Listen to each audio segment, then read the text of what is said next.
Praise God. ದೇವರು ನಮ್ಮನ್ನು ಆಶೀರ್ವದಿಸಲಿ. ನಾನು ನಿಮ್ಮೆಲ್ಲರನ್ನು ಯೇಸು ಕ್ರಿಸ್ತನ ಹೆಸರಿನಲ್ಲಿ ಸ್ವಾಗತಿಸುತ್ತೇನೆ. ನಮ್ಮ ಇಂದಿನ ಸಂದೇಶದ ಶೀರ್ಷಿಕೆ ವಿವಿಧ ರೀತಿಯ ಪ್ರಾರ್ಥನೆಗಳ ಪ್ರಾಮುಖ್ಯತೆ. ಯಾಕೋಬನು 5:13 ಬರೆದಿದೆ, ನಿಮ್ಮಲ್ಲಿ ಬಾಧೆ ಪಡುವವನು ಇದ್ದಾನೋ ಅವನು ದೇವರನ್ನು ಪ್ರಾರ್ಥಿಸಲಿ, ನಿಮ್ಮಲ್ಲಿ ಸಂತೋಷ ಪಡುವವನು ಇದ್ದಾನೋ ಅವನು ಕೀರ್ತನೆ ಹಾಡಲಿ. ಪ್ರಾರ್ಥನೆ ಮತ್ತು ಆರಾಧನೆ ನಮ್ಮ ಕ್ರಿಶ್ಚಿಯನ್ ಜೀವನದಲ್ಲಿ ಎರಡು ಪ್ರಮುಖ ಅಂಶಗಳಾಗಿವೆ. ಆದರೂ ಹೆಚ್ಚಿನ ವಿಶ್ವಾಸಿಗಳು ಈ ಎರಡು ಘಟನೆಗಳನ್ನು ಹೊಂದಿರುವುದಿಲ್ಲ. ನಾವು ದೇವರನ್ನು ಆರಾಧಿಸುವಾಗ ಮತ್ತು ಪ್ರಾರ್ಥಿಸುವಾಗ ಮತ್ತು ದೇವರೊಂದಿಗೆ ಸಂವಹನ ಮಾಡುವಾಗ ಅದು ದೇವರೊಂದಿಗೆ ಹತ್ತಿರವಾಗಲು ಸಹಾಯ ಮಾಡುತ್ತದೆ. ನಾವು ದೇವರ ಹತ್ರ ಮಾತನಾಡಲಿಲ್ಲದಿದ್ದರೆ ನಾವು ದೇವರ ಹತ್ರ ಇರೋದಕ್ಕೆ ಆಗುವುದಿಲ್ಲ. ನಾವು ಈ ಲೋಕದಲ್ಲಾದರೂ ಹಾಗೆ ನಮಗೆ ಯಾರ ಹತ್ರ ಆದರೂ ಸಂಬಂಧ ಇದ್ದರೆ, ಪ್ರೀತಿಯಿಂದ ಸಂಬಂಧ ಇದ್ದರೆ ನಾವು ಅವರ ಹತ್ರ ಮಾತಾಡಿದರೆ ಮಾತ್ರ ಆ ಸಂಬಂಧ ಮುಂದೆ ಹೋಗುತ್ತದೆ ಅಲ್ಲವೇ? ಮಾತನಾಡಲಿಲ್ಲದಿದ್ದರೆ ಆ ಸಂಬಂಧ ಮುಂದೆ ಹೋಗುವುದಿಲ್ಲ. ಅದೇ ಥರ ನಾವು ಪ್ರಾರ್ಥಿಸೋದು, ಆರಾಧಿಸೋದು ಎಲ್ಲ ನಾವು ದೇವರ ಹತ್ರ ಬರುವುದಕ್ಕೆ ಆಗುತ್ತದೆ ಮತ್ತು ನಮ್ಮ ಹೃದಯಕ್ಕೆ ಆರಾಮ ಮತ್ತು ಆತ್ಮವಿಶ್ವಾಸ ನೀಡುತ್ತದೆ. ಕೀರ್ತನೆಗಳು 145:11 ಹೇಳುತ್ತದೆ, ಕರ್ತನಿಗೆ ಮೊರೆ ಇಡುವವರು ಯಥಾರ್ಥವಾಗಿ ಮೊರೆ ಇಡುವುದಾದರೆ ಕರ್ತನು ಹತ್ತಿರವಾಗಿಯೇ ಇದ್ದಾನೆ. ದೇವರಿಗೆ ವಿಧೇಯರಾಗಿ ಬದುಕುವುದು ನಮ್ಮ ತಿಳುವಳಿಕೆಯನ್ನು ಮೀರಿ ನಮ್ಮನ್ನು ಆಶೀರ್ವದಿಸುತ್ತಾನೆ. ದೇವರ ವಾಕ್ಯಗಳನ್ನು ಪಾಲಿಸುವುದಕ್ಕೆ ಕೂಡ ನಮಗೆ ಪ್ರಾರ್ಥನೆ ಬೇಕು. ದೇವರಿಂದ ನಮಗೆ ಏನು ಬೇಕೋ ಅದೆಲ್ಲ ನಾವು ಸ್ವೀಕರಿಸೋದು ಅಲ್ಲಾದರೆ ಅಚೀವ್ ಮಾಡುವುದು ಪ್ರಾರ್ಥನೆಯಿಂದ ಮಾತ್ರ ನಾವು ಅರ್ಥ ಮಾಡಿಕೋಬೇಕು. ಫಿಲಿಪ್ಪಿಯದವರಿಗೆ 4:19 ಹೇಳುತ್ತದೆ, ನನ್ನ ದೇವರು ಕ್ರಿಸ್ತ ಯೇಸುವಿನ ಮೂಲಕ ನನ್ನ ಪ್ರಭಾವದ ಐಶ್ವರ್ಯಕ್ಕೆ ತಕ್ಕ ಹಾಗೆ ನಿಮ್ಮ ಪ್ರತಿಯೊಂದು ಕೊರತೆಯನ್ನು ನೀಗಿಸುವನು. ನಾವು ಪ್ರಾರ್ಥಿಸಿದಾಗ ಮತ್ತು ದೇವರ ಮೇಲೆ ಅವಲಂಬಿತರಾದಾಗ ಆತನು ನಮ್ಮ ಜೀವನವನ್ನು ನಿಯಂತ್ರಿಸುತ್ತಾನೆ. ಆತನು ಖಂಡಿತವಾಗಿಯೂ ನಮ್ಮ ಸಮಸ್ಯೆಗಳಿಗೆ ಸಹಾಯ ಮಾಡುತ್ತಾನೆ ಮತ್ತು ನಮಗೆ ಶಾಂತಿಯನ್ನು ಸಿಗುತ್ತದೆ. ಆದರೆ ನಾವು ಪ್ರಾರ್ಥಿಸಲಿಲ್ಲದಿದ್ದರೆ ನಮಗೆ ತುಂಬ ಬೇಜಾರಾಗುತ್ತದೆ, ನಮಗೆ ತುಂಬ ಭಯ ಆಗುತ್ತದೆ, ನಮಗೆ ತೊಂದರೆ ಆಗುತ್ತದೆ. ನಮಗೆ ಆ ಕೆಟ್ಟ ಫೀಲಿಂಗ್ ಎಲ್ಲ ಬಂದಾಗ, ಅಲ್ಲಾಂದರೆ ನಮಗೆ ಸಮಾಧಾನವಿಲ್ಲದಿದ್ದರೆ ನಾವು ಪ್ರಾರ್ಥಿಸಬೇಕು, ದೇವರನ್ನು ಆರಾಧಿಸಬೇಕು. ಯಾಕೋಬನು 5:13 ನಾವು ಓದಿದ್ದೇವೆ, ನಮ್ಮ ಕಷ್ಟಗಳು ಮತ್ತು ತೊಂದರೆಗಳಲ್ಲಿ ನಾವು ಪ್ರಾರ್ಥಿಸಬೇಕು. ನಮ್ಮ ಕಷ್ಟಗಳು ತೊಂದರೆಗಳು ಬಂದಾಗ ತಕ್ಷಣ ನಾವು ಪ್ರಾರ್ಥಿಸಬೇಕು. ಆದರೆ ಸಾಮಾನ್ಯವಾಗಿ ಇದು ನಮ್ಮ ಮೊದಲ ಪ್ರಕ್ರಿಯೆ ಅಲ್ಲವೇ? ಪ್ರಾರ್ಥನೆ ಮಾಡುವ ಬದಲು ನಾವು ನಮ್ಮದೇ ಆದ ರೀತಿಯಲ್ಲಿ ಪ್ರತಿಕ್ರಿಯೆಗಳನ್ನು ನಾವು ಮಾಡುತ್ತೇವೆ. ಪರಿಸ್ಥಿತಿಯನ್ನು ಸರಿಪಡಿಸಲು ನಾವು ಪ್ರಯತ್ನಿಸುತ್ತೇವೆ. ಪ್ರಾರ್ಥನೆ ಮಾಡುವ ಬದಲು ನಾವು ಚಿಂತಿಸುತ್ತೇವೆ, ಭಯಭೀತರಾಗುತ್ತೇವೆ, ನಾವು ದೂರು ನೀಡುತ್ತೇವೆ, ಜನರು ಮತ್ತು ದೇವರ ಮೇಲೆ ನಾವು ಕೋಪಗೊಳ್ಳುತ್ತೇವೆ, ಖಿನ್ನತೆಗೆ ಒಳಗಾಗುತ್ತೇವೆ, ಸೇಡು ತೀರಿಸಿಕೊಳ್ಳುತ್ತೇವೆ. ಇದೆಲ್ಲ ನಾವು ಒಂದು ಪ್ರಾಬ್ಲಮ್ ಬಂದಾಗ ಮಾಡುತ್ತೇವೆ. ವಿಶ್ವಾಸಿಗಳು ನಮಗೆ ಒಂದು ಪ್ರಾಬ್ಲಮ್ ಬಂದಾಗ ತಕ್ಷಣ ನಾವು ಪ್ರಾರ್ಥಿಸುವುದಕ್ಕೆ ಅಭ್ಯಾಸ ಮಾಡಬೇಕು. ಇವೆಲ್ಲವೂ ತಪ್ಪು ಪ್ರತಿಕ್ರಿಯೆಗಳು. ಆ ಕೋಪ ಬರುವುದು, ಆತಂಕ ಬರುವುದು, ಇದೆಲ್ಲ ನಮಗೆ ಹಂಗೆ ಬರ್ತದೆ. ನಾವು ಈ ಲೋಕದಲ್ಲಿ ಇದ್ದಾಗ ನಮಗೆ ಹಂಗೆಲ್ಲ ಬಂದಿತ್ತು, ಈಗಲೂ ಬರ್ತದೆ. ಆದರೆ ನಾವು ವಿಶ್ವಾಸಿಗಳಾಗಿ ನಾವು ಅರ್ಥ ಮಾಡಿಕೋಬೇಕು, ನಾವು ಹಂಗೆ ಅಲ್ಲ, ನಾವು ಒಂದು ಸಮಸ್ಯೆಯನ್ನು ಎದುರಿಸಬೇಕಾಗಿರೋ ಒಂದು ಸಮಸ್ಯೆ ಬಂದಾಗ ನಮಗೆ ಖಂಡಿತವಾಗಿಯೂ ಭಯ ಬರುತ್ತದೆ. ಆದರೂ ನಾವು ಪ್ರಾರ್ಥಿಸಬೇಕು. ಆವಾಗ ನಮಗೆ ಸಮಾಧಾನ ಸಿಗುತ್ತದೆ. ಅದು ಮಾತ್ರ ಅಲ್ಲ, ದೇವರು ನಮ್ಮ ಸಮಸ್ಯೆಗಳಿಗೆ ಏನಾದರೂ ಮಾಡುತ್ತಾರೆ. ನಾವೆಲ್ಲರೂ ತಪ್ಪು ಪ್ರತಿಕ್ರಿಯೆಗಳನ್ನು ನಾವು ಮಾಡುತ್ತೇವೆ. ಆದರೆ ನಮಗೆ ಹೆಚ್ಚಿನ ತೊಂದರೆಗಳನ್ನು ಮತ್ತು ಮಾನಸಿಕ ಒತ್ತಡವನ್ನು ಇದು ಉಂಟು ಮಾಡುತ್ತದೆ ಅಲ್ಲವೇ? ಪ್ರಾರ್ಥಿಸಿದರೆ ಅಷ್ಟು ಮಾನಸಿಕ ತೊಂದರೆಯಲ್ಲಿ ನಾವು ಇರಬೇಕಾಗಿಲ್ಲ. ನಾವು ಪ್ರಾರ್ಥಿಸಲಿಲ್ಲದಿದ್ದರೆ ನಮಗೆ ತುಂಬ ಮಾನಸಿಕ ತೊಂದರೆಯಾಗುತ್ತದೆ. ನೀವು ಪರೀಕ್ಷಿಸಬೇಕು. ತೊಂದರೆಗಳು ಮತ್ತು ನೋವುಗಳು ಬಂದಾಗ ತಕ್ಷಣ ನಾವು ಪ್ರಾರ್ಥಿಸಬೇಕು. ಅದರ ಮೂಲಕ ದೇವರು ನಮ್ಮ ಸಮಸ್ಯೆಗಳಲ್ಲಿ ಮಧ್ಯಪ್ರವೇಶಿಸುತ್ತಾನೆ. ಚಿಂತೆ ಮತ್ತು ಆತಂಕದ ಬದಲಿಗೆ ದೇವರು ನಮಗೆ ಅಲೌಕಿಕ ಶಾಂತಿ ಮತ್ತು ಭರವಸೆಯನ್ನು ನೀಡುತ್ತದೆ. ಇದೇ ಪ್ರಾರ್ಥನೆಯ ಫಲ. ಅಲೌಕಿಕ ಭರವಸೆ, ಅಲೌಕಿಕ ಶಾಂತಿ ನಮಗೆ ಸಿಗುತ್ತದೆ.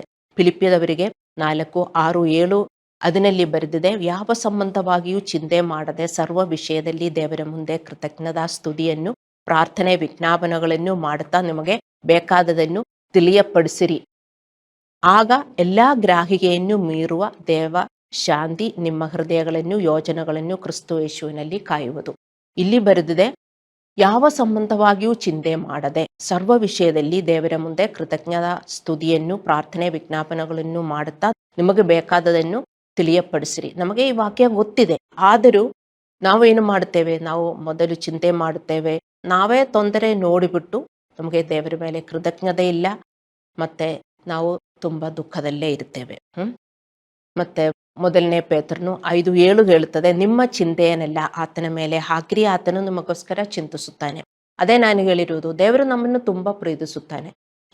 ಅವನ ಮಕ್ಕಳು ನಾವು, ನಮ್ಮ ಮಕ್ಕಳಿಗೋಸ್ಕರ ನಾವು ಹೇಗೆ ಕಾಳಜಿ ವಹಿಸುತ್ತೇವೆ, ನಾವು ಹೇಗೆ ಪ್ರೀತಿ ಮಾಡುತ್ತೇವೆ, ಅದಕ್ಕಿಂತ ಹೆಚ್ಚಾಗಿ ದೇವರು ನಮ್ಮನ್ನು ಪ್ರೀತಿಸುತ್ತಾರೆ, ನಮ್ಮ ತೊಂದರೆಗಳ ಮೇಲೆ ಕಾಳಜಿ ವಹಿಸುತ್ತಾನೆ ಎಂದು ನಾವು ಅರ್ಥ ಮಾಡಿಕೋಬೇಕು. ನಾವು ಅವನನ್ನು ನಮ್ಮ ಪ್ರೀತಿಯ ಮತ್ತು ಕಾಳಜಿಯುಳ್ಳ ತಂದೆಯಾಗಿ ನಂಬಬೇಕು ಮತ್ತು ನಮ್ಮ ಹೃದಯದಲ್ಲಿ ಯಾವಾಗಲೂ ಶಾಂತಿಯನ್ನು ಹೊಂದಬೇಕು ಎಂದು ದೇವರು ಬಯಸುತ್ತಾನೆ. ನಮಗೆ ತೊಂದರೆ ಬಂದಾಗ ನಾವು ಆತಂಕ ಪಡ್ತೇವೆ, ನಾವು ಭಯಪಡ್ತೇವೆ, ನಮಗೆ ಅಂಥದೆಲ್ಲ ಬರ್ತದೆ. ಮತ್ತೆ ಆದರೆ ನಾವು ನಂಬಿಕೆ ಉಳ್ಳವರಾಗಿ ದೇವರನ್ನು ನಂಬಿ ನಾವು ಶಾಂತಿಯಲ್ಲಿ ಇದ್ರೆ ದೇವರಿಗೂ ಖುಷಿಯಾಗುತ್ತದೆ. ಆವಾಗ ದೇವರು ನಮಗೇನಾದರೂ ಮಾಡುತ್ತಾರೆ. ನಾವೇನು ಮಾಡ್ತೇವೆ, ನಾವು ಪ್ರಾರ್ಥನೆ ಮಾಡಿದರೂ ನಾವು ಆತಂಕದಲ್ಲೇ ಇರ್ತೇವೆ, ನಾವು ಭಯದಲ್ಲೇ ಇರ್ತೇವೆ, ಕೋಪದಲ್ಲೇ ಇರ್ತೇವೆ. ದೇವರೆಲ್ಲ ನೋಡ್ತಾ ಇದ್ದಾರಲ್ಲ, ನಾವು ಪ್ರಾರ್ಥಿಸಿದ್ದೇವೆ, ಆದರೂ ಅದಾದ್ಮೇಲೆ ನಾವು ಇದೆಲ್ಲ ಮಾಡಿದ್ರೆ ದೇವರಿಗೆ ಏನು ಮಾಡೋಕ್ಕಾಗಲ್ಲ, ದೇವರಿಗೂ ಖುಷಿನೂ ಆಗಲ್ಲ ಎಂದು ನಾವು ಅರ್ಥ ಮಾಡ್ಕೋಬೇಕು. ಮೊದಲನೇ ಥೆಸಲೋನಿಯದವರಿಗೆ 5:16-18 ಇದು ನಮಗೆ ಸುಪರಿಚಿತ ವಾಕ್ಯಗಳು. ಯಾವಾಗಲೂ ಸಂತೋಷಿಸಿರಿ, ಎಡಬಿಡದೆ ಪ್ರಾರ್ಥನೆ ಮಾಡಿ, ಎಲ್ಲದರಲ್ಲಿಯೂ ಕೃತಜ್ಞತಾ ಸ್ತುತಿ ಮಾಡಿ, ಇದೇ ನಿಮ್ಮ ವಿಷಯವಾಗಿ ಕ್ರಿಸ್ತ ಯೇಸುವಿನಲ್ಲಿ ತೋರಿ ಬಂದ ದೇವರ ಚಿತ್ತ. ನಮಗೆ ಈ ವಾಕ್ಯ ತುಂಬಾ ಪರಿಚಿತ ಅಲ್ಲವೇ? ಯಾವಾಗಲೂ ಸಂತೋಷಿಸಿರಿ, ಎಡಬಿಡದೆ ಪ್ರಾರ್ಥನೆ ಮಾಡಿ, ಎಲ್ಲದರಲ್ಲೂ ಕೃತಜ್ಞತಾ ಸ್ತುತಿ ಮಾಡಿರಿ. ಇದು ದೇವರ ಚಿತ್ತ. ನನಗೆ ಇದು ದೇವರ ಚಿತ್ತ ಆಗಿದರೆ ನಾನು ದೇವರ ಮಗು ಆಗಿ ನಾನು ಅದು ಪಾಲಿಸಬೇಕು. ಇದೇ ದೇವರ ಚಿತ್ತ. ಹೌದು, ನನಗೆ ಸಮಸ್ಯೆ ಇದೆ, ನನಗೆ ತೊಂದರೆ ಇದೆ, ನಾನು ನೋಡಿದರೆ ಅದಕ್ಕೇನು ಪರಿಹಾರನೇ ಇಲ್ಲ. ಆದರೆ ದೇವರೇನು ಹೇಳ್ತಾ ಇದ್ದಾರೆ, ಹೌದು ನನಗೆ ತೊಂದರೆ ಇದೆ, ಮತ್ತೆ ನೀನು ಸಂತೋಷಿಸಿರಿ, ಪ್ರಾರ್ಥಿಸಿ ಮತ್ತು ಕೃತಜ್ಞತೆಯಿಂದ ಇರಿ, ಥ್ಯಾಂಕ್ಸ್ ಹೇಳ್ತಾ ಇರಿ. ನಾವು ಹಿಂಗೆ ಮಾಡಿದರೆ ದೇವರ ಕೈ ನಾವು ಕಾಣಬಹುದು. ದೇವರ ಮಕ್ಕಳೇ ಅರ್ಥ ಮಾಡಿಕೋಬೇಕು. ನಾವು ಹಾಗೆ ಮಾಡಲಿಲ್ಲದಿದ್ದರೆ ದೇವರು ನಮ್ಮಿಂದ ದೂರ ಇರುತ್ತಾರೆ, ನಮಗೆ ದೇವರು ಏನು ಮಾಡೋಕ್ಕಾಗಲ್ಲ. ನೋಡಿ, ದೇವರು ನಮ್ಮ ಹತ್ರ ಇದ್ರೆ ನಮಗೆ ಒಂಥರ ಸಮಾಧಾನ ಆಗುತ್ತದೆ. ಅಲ್ಲವೇ? ನಿಮ್ಗೆ ಅರ್ಥವಾಗುತ್ತಾ? ನೋಡಿ, ನೀವು ಒಬ್ಬರೇ ಇದ್ದರೆ, ನಿಮಗೆ ಯಾರೂ ಇಲ್ಲ, ಕತ್ತಲಲ್ಲಿ ಇದ್ದೀರಿ, ಅಲ್ಲಾದರೆ ತುಂಬ ಭಯದಲ್ಲಿ ಇದ್ದರೆ, ಯಾರೂ ಇಲ್ಲ ಅಂದರೆ ನಿಮಗೂ ತುಂಬ ಭಯ ಆಗುತ್ತದೆ, ಆತಂಕ ಆಗುತ್ತದೆ. ಆದರೆ ನಿಮಗೆ ಬೇಕಾಗಿರುವರು ನಿಮ್ಮ ಹತ್ರದಲ್ಲೇ ಇದ್ದರೆ ನಿಮಗೆ ಸಮಾಧಾನ ಆಗುತ್ತದೆ, ಅಲ್ಲವೇ? ಅದೇ ಥರ ದೇವರು ನಮ್ಮ ಹತ್ರದಲ್ಲಿ ಇದ್ದರೆ ನಾವು ಸಮಾಧಾನದಲ್ಲಿ ಇರ್ತೇವೆ. ನಮಗೆ ಸಮಾಧಾನ ಇಲ್ಲದಿದ್ದರೆ ಅರ್ಥ ಮಾಡಿಕೊಳ್ಳಿ, ದೇವರು ನಮ್ಮ ಹತ್ರದಲ್ಲಿ ಇಲ್ಲ. ಅರ್ಥವೈತೆ? ಜ್ಞಾನೋಕ್ತಿಗಳು 3:5-8 ನಾವು ಓದುತ್ತೇವೆ. ಸ್ವಬುದ್ಧಿಯನ್ನೇ ಆಧಾರ ಮಾಡಿಕೊಳ್ಳದೆ ಪೂರ್ಣ ಮನಸ್ಸಿನಿಂದ ಯೆಹೋವನಲ್ಲಿ ಭರವಸವಿಡು, ನಿನ್ನ ಎಲ್ಲ ನಡವಳಿಕೆಯಲ್ಲಿ ಆತನ ಚಿತ್ತಕ್ಕೆ ವಿಧೇಯನಾಗಿರು, ಆತನೇ ನಿನ್ನ ಮಾರ್ಗಗಳನ್ನು ಸರಾಗ ಮಾಡುವನು. ನೀನೇ ಬುದ್ಧಿವಂತನೆಂದು ಎಣ್ಣಿಸದೆ ಯೆಹೋವನಿಗೆ ಭಯಪಟ್ಟು ಕೆಟ್ಟದನ್ನು ತೊರೆದು ಬಿಡು, ಇದರಿಂದ ನಿನ್ನ ದೇಹಕ್ಕೆ ಆರೋಗ್ಯವೂ ಎಲುಬುಗಳಿಗೆ ಸಾರವೂ ಉಂಟಾಗುವವು. ನೋಡಿ, ನಮಗೆ ಉತ್ತಮ ಆರೋಗ್ಯ ಹೇಗೆ ಸಿಗುತ್ತದೆ? ಇಲ್ಲಿ ಬರುತ್ತದೆ, ನಾವು ಕರ್ತನಿಗೆ ಭಯಪಟ್ಟು ದುಷ್ಟತನದಿಂದ ದೂರವಾಗುವಾಗ. ದೇವರಿಗೆ ಭಯಪಟ್ಟು ಜೀವನ ಮಾಡಿದರೆ ನಮಗೆ ಉತ್ತಮ ಆರೋಗ್ಯ ಸಿಗುತ್ತದೆ. ಆದರೆ ಸ್ವಬುದ್ಧಿಯನ್ನೇ ನಾವು ಆಧಾರ ಮಾಡಿಕೊಳ್ಳಬಾರದು. ಹೇಗೆ ನಾವು ಸ್ವಬುದ್ಧಿಯನ್ನೇ ಆಧಾರ ಮಾಡುವುದು? ನಾವೆಲ್ಲದಕ್ಕೂ ಬೇಜಾರು ಮಾಡ್ತೀವಿ, ಎಲ್ಲದಲ್ಲೂ ನಾವು ಭಯದಲ್ಲಿ ಇರ್ತೀವಿ. ದೇವರು ಹೇಳ್ತಾ ಇದ್ದಾರೆ, ಯಾವಾಗಲೂ ಸಂತೋಷವಾಗಿರಿ, ಪ್ರಾರ್ಥಿಸಿ, ಕೃತಜ್ಞತಾ ಸ್ತುತಿಯಿಂದ ನಮಗೆ ಬೇಕಾಗಿರುವುದೆಲ್ಲ ನಾವು ದೇವರ ಹತ್ರ ಬೇಡಿಕೊಳ್ಳಬೇಕು. ನಮಗೆ ಅದನ್ನೆಲ್ಲ ವಿಶ್ವಾಸನೇ ಇಲ್ಲ. ಇದೆಲ್ಲ ಗೊತ್ತಿದ್ರೂ ಕೂಡ ನಾವು ಯಾವುದು ಮಾಡುವುದಿಲ್ಲ, ಅಲ್ಲವೇ? ಆವಾಗ ನಮಗೇನಾಗುತ್ತದೆ? ನಮಗೂ ತುಂಬ ದುಃಖ ಆಗುತ್ತದೆ. ಸೊ ದುಃಖ, ಭಯ, ಆತಂಕ ಇದೆಲ್ಲ ನಮ್ಮಲ್ಲಿ ಇದ್ದರೆ ಅರ್ಥ ಮಾಡಿಕೊಳ್ಳಿ, ದೇವರು ನಮ್ಮ ಜೊತೆ ಇಲ್ಲ. ದೇವರು ನಮ್ಮ ಜೊತೆ ಇದ್ದರೆ ಆ ಭರವಸೆ ಬರ್ತದೆ, ಆ ಸಂತೋಷ ಬರ್ತದೆ, ಸಮಾಧಾನ ಬರ್ತದೆ. ಅರ್ಥವಾಯ್ತಾ? ಇದೆ ನಮಗೆ ನಮ್ಮ ಜೀವನದಲ್ಲಿ ಏನಾದರೂ ಅರ್ಥವಾಗದಿದ್ದಾಗ ನಾವು ದೇವರನ್ನು ನಂಬುವುದಕ್ಕಿಂತ ನಮ್ಮ ಸ್ವಂತ ತಿಳುವಳಿಕೆಯನ್ನು ಅವಲಂಬಿಸುತ್ತೇವೆ ಅಲ್ಲವೇ? ಇದು ನಮ್ಮನ್ನು ಸ್ವಯಂ ವಿನಾಶಕಾರಿ ಕ್ರಿಯೆಗಳಿಗೆ ಕರೆದೊಯ್ಯುತ್ತೇವೆ ಮತ್ತು ಹೆಚ್ಚಿನ ತೊಂದರೆಗಳಿಗೆ ನಾವು ಹೊಂದಿಸಿಕೊಳ್ಳುತ್ತೇವೆ. ನಾವು ತುಂಬ ಬಳಲುತ್ತಿರುವಾಗ ನಾವು ಏನು ಪ್ರಾರ್ಥಿಸಬೇಕು? ತುಂಬ ಕಷ್ಟ, ಎಲ್ಲ ಕಡೆ ನೋಡಿದರೆ ತುಂಬ ಕಷ್ಟ. ಹಂಗೆಲ್ಲ ಎಲ್ಲರಿಗೂ ಬರ್ತದೆ, ನಿಮಗೊಬ್ಬರಿಗೇ ಅಲ್ಲ, ಎಲ್ಲರಿಗೂ ಬರ್ತದೆ. ನಮಗೇನು ದಾರಿನೇ ಇಲ್ಲ ಅಂತ ನಾವು ತಿಳ್ಕೊಳ್ತೇವೆ. ಆವಾಗ ನಾವು ಏನು ಪ್ರಾರ್ಥಿಸಬೇಕು? ಪೌಲನು ಮತ್ತು ಜೀಸಸ್ ಪ್ರಾರ್ಥಿಸದಂತೆ ನಾವು ಪ್ರಾರ್ಥಿಸಬಹುದು. ಅವರಿಬ್ಬರು ಪ್ರಾರ್ಥಿಸಿದ್ದಾರೆ, ದೇವರೇ ನಿನ್ನ ಚಿತ್ತವಾಗಿದ್ದರೆ ಈ ದುಃಖವನ್ನು ತೆಗೆದು ಹಾಕು. ನಿನ್ನ ಚಿತ್ತವಾಗಿದ್ರೆ, ನನಗೆ ತಡ್ಕೊಳ್ಳಕ್ಕಾಗಲ್ಲ, ತುಂಬ ಕಷ್ಟ, ನನಗಿಲ್ಲಿ ಇರಕ್ಕಾಗಲ್ಲ. ನಿನ್ನ ಚಿತ್ತ ಆಗಿದ್ದರೆ ಇದು ನನ್ನಿಂದ ಬಿಟ್ಟು ಹೋಗಲಿ ಅಂತ ನಾವು ಪ್ರಾರ್ಥಿಸಬಹುದು. 2 ಕೊರಿಂಥದವರಿಗೆ 12:7-10 ಮತ್ತು ಲೂಕ 22:42. ಆದರೆ ನಾವು ಅರ್ಥ ಮಾಡಿಕೊಳ್ಳಬೇಕು, ಇಲ್ಲಿ ಈ ಸತ್ಯವನ್ನು ನಾವು ಅರ್ಥ ಮಾಡಿಕೋಬೇಕು. ಆಗಾಗ್ಗೆ ನಾವು ಆಧ್ಯಾತ್ಮಿಕವಾಗಿ ಬೆಳೆಯಲು ಮತ್ತು ದೇವರ ಆತ್ಮದ ಫಲವನ್ನು ಅಭಿವೃದ್ಧಿಪಡಿಸಲು ಪರೀಕ್ಷೆಗಳ ಮೂಲಕ ಸಂರಕ್ಷಿಸುವುದು ದೇವರ ಚಿತ್ತವಾಗಿದೆ. ನಾವು ಹಾಗೆ ಕಷ್ಟದಲ್ಲಿ ಹೋಗಬೇಕು ಅಂತ ದೇವರ ಚಿತ್ತವಾಗಿದೆ. ನೀವು ಈ ವಾಕ್ಯಗಳು ಓದಿದರೆ ಅರ್ಥವಾಗುತ್ತದೆ. ರೋಮಪುರದವರಿಗೆ 5:3-5 ಮತ್ತು ಯಾಕೋಬನು 1:2-4. ಕೆಲವೊಂದು ಕಷ್ಟದಲ್ಲಿ ನಾವು ಹೋಗಬೇಕಾಗುತ್ತದೆ, ದೇವರ ಚಿತ್ತ ಅದು. ಅಂತಹ ಸಮಯದಲ್ಲಿ ನಾವು ಸದಾಚಾರವನ್ನು ಮಾಡುವುದನ್ನು ಮುಂದುವರಿಸಲು ದೇವರ ಶಕ್ತಿ ಮತ್ತು ಬುದ್ಧಿವಂತಿಕೆ ಎಂದು ಕೇಳಬೇಕು. ದೇವರೇ, ನನಗಿದು ಹಾದು ಹೋಗುವುದಕ್ಕೆ ನನಗೆ ಶಕ್ತಿ ಕೊಡಿ, ನನಗೆ ಶಕ್ತಿ ಇಲ್ಲ, ನಾನು ಬೀಳ್ತಾ ಇರ್ತೀನಿ, ನನಗೆ ತುಂಬ ಭಯ ಬರ್ತಾ ಇದೆ, ತುಂಬ ಆತಂಕ ಬರ್ತಾ ಇದೆ, ದೇವರೇ ನನಗೆ ಶಕ್ತಿ ಇಲ್ಲ. ದೇವರೇ, ನೀವು ಪ್ರಾರ್ಥಿಸಬೇಕು.